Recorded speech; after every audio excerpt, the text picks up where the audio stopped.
নতুন বছৰৰ শুভকামনা জনাইছোঁ।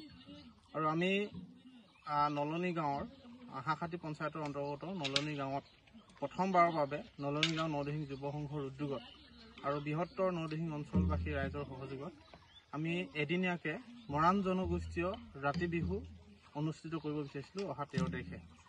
তো কিছু অসুবিধাৰ কাৰণত আচলতে ভাৰতৰ যিটো পৰিস্থিতি চাই আমি মুখ্যমন্ত্ৰীৰ প্ৰতি সঁহাৰি জনাই আৰু বিশেষকৈ ভাৰতখন ৰক্ষা কৰিবৰ কাৰণে বহুতো লোক আচলতে বহুতো জোৱান শ্বহীদ হৈছে, তেখেতলোকৰ প্ৰতি আচলতে শ্ৰদ্ধা নিবেদি আমি আমাৰ পৰম্পৰাগত যি ৰাতি বিহু অনুষ্ঠান আমি অহা 13 তাৰিখে ভাবিছিলোঁ।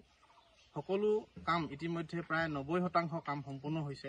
গতিকে তাৰ মাজতেও আমি খুব দুখেৰে আচলতে ক'ব লাগিব তেখেতলোকলৈ শ্ৰদ্ধা জনাই আমি অনুষ্ঠানটো আচলতে বাতিল কৰিবলৈ বাধ্য হৈছোঁ। আৰু আমি পুনৰ হ'ব ৰাতি বিহু অহা বছৰকো পাম, কিন্তু এই বছৰ অহা 13 তাৰিখে যিখন ৰাতি বিহু হ'ব লগা আছিলে সেইখন আপোনালোকৰ মিডিয়াৰ থ্ৰুৱেদি আমি বাতিল হৈছে বুলি ঘোষণা কৰিছোঁ।